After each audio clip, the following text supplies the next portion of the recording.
All right, hi guys. So this video is going to continue our discussion of Module 4B, which is talking about knowledge representation.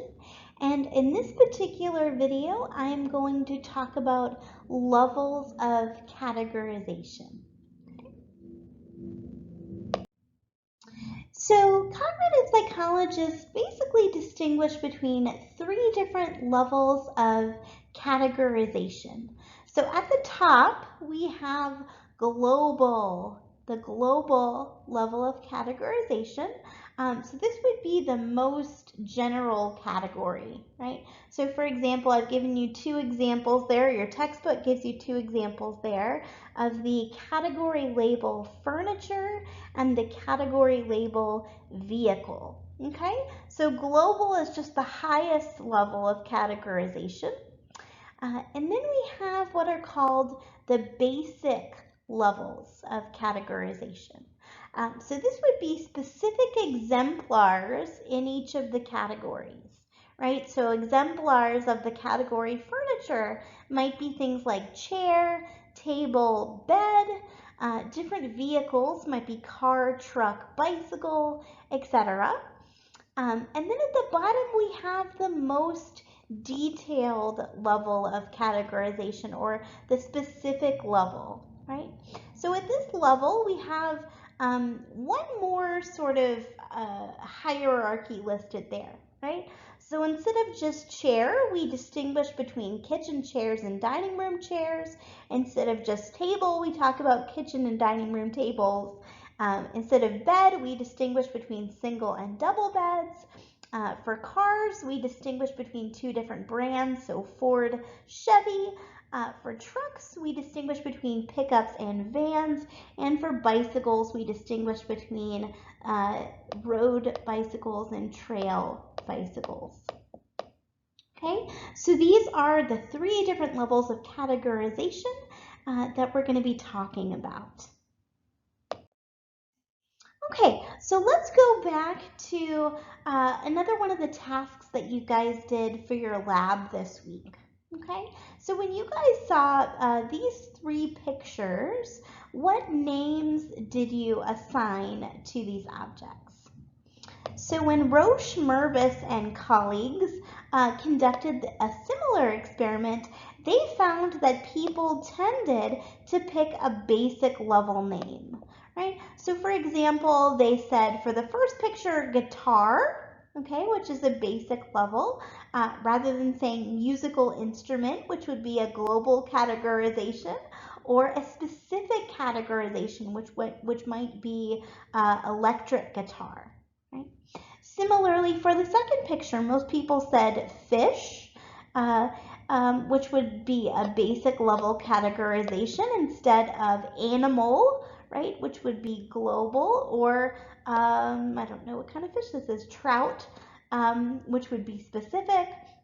Similarly, most people said pants instead of clothing at the more global level, or jeans at the more specific level, right?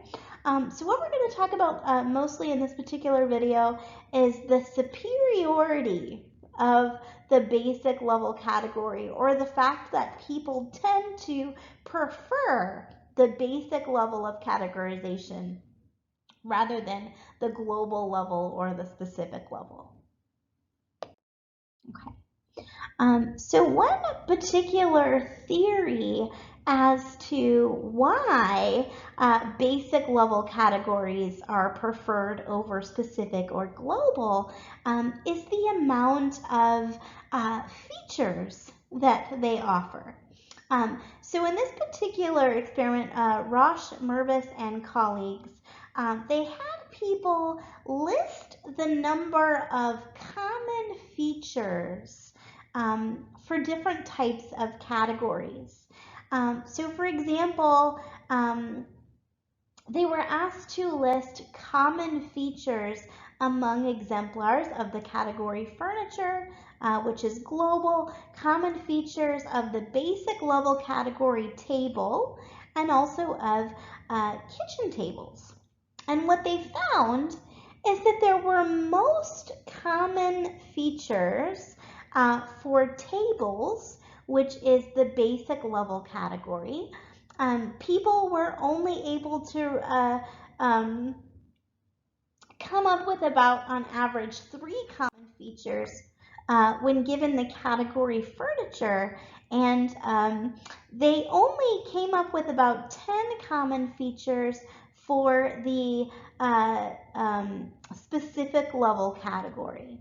And so what Rosch and colleagues reasoned is that one of the reasons why we prefer basic level categories, okay, is that if we move up to the category of global, or the level of global categorization, that actually involves a loss of information, okay?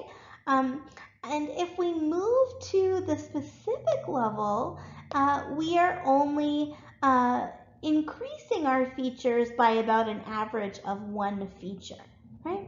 So the basic level category seems to be the sweet spot, where we're getting most of the information that we need. We're not losing valuable information like we would if we went to the global level.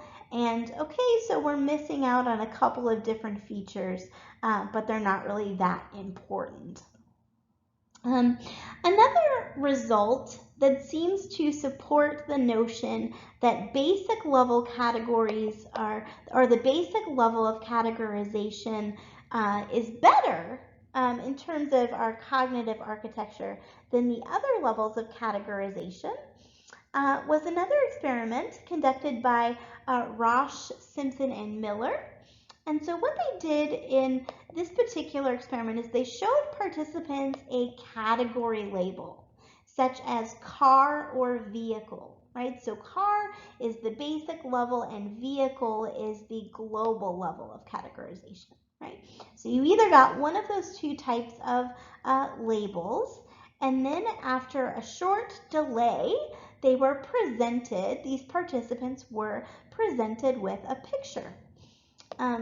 And the participant's task was to indicate as quickly as possible whether the picture was a member of the category, right? So again, we're dealing with reaction time like a lot of the other experiments we have been talking about were, and the results were that participants accomplished this task more quickly for basic level categories such as car than for global level categories such as vehicle, okay? Thus, they were able to complete this task more quickly, okay? So they said yes more quickly when they were given a picture of an automobile that was preceded by the label car than if it was preceded by the label vehicle, okay? So again, in terms of our cognitive architecture, right, it's better in terms of the amount of information we're provided with, and it seems like we can make category judgments faster with the basic level category than a global level category. Okay, so I want to show you one more experiment that adds an important caveat. So this experiment was looking at how experts categorize versus how non-experts categorize. So in this particular experiment, they had 2 groups of participants. They had expert bird watchers and non-experts. And they showed both groups of people pictures of different objects. So some of these objects were just standard objects like cars and trees and things like that. But what the researchers were interested in is the category level that the non-experts and experts used when classifying or categorizing 4 pictures of birds, right? So remember what I told you is that most people prefer the basic level of categorization, right? And that same emerged for the non-experts. So when they looked at a picture of a bird, the non-experts categorized the image as a bird, which is again the basic level of categorization. However, the experts chose the specific level of categorization. So when they saw a particular bird, instead of classifying it simply as a bird, at the basic level, they chose to identify the specific species. So they chose to call it a sparrow or a robin or a blue jay, therefore using the specific level, right? And it's not hard to see why that might be the case, right? If they have an expansive array of knowledge in this domain, then it makes sense that they would choose to add that level of specificity, right? So again, the caveat is that most people with a standard amount of knowledge prefer to use the basic level, but depending upon your learning and experience, you might choose to categorize more specifically, depending upon your particular expertise. Okay, all right, so that concludes this video talking about levels of categorization, and I will see you in my next one.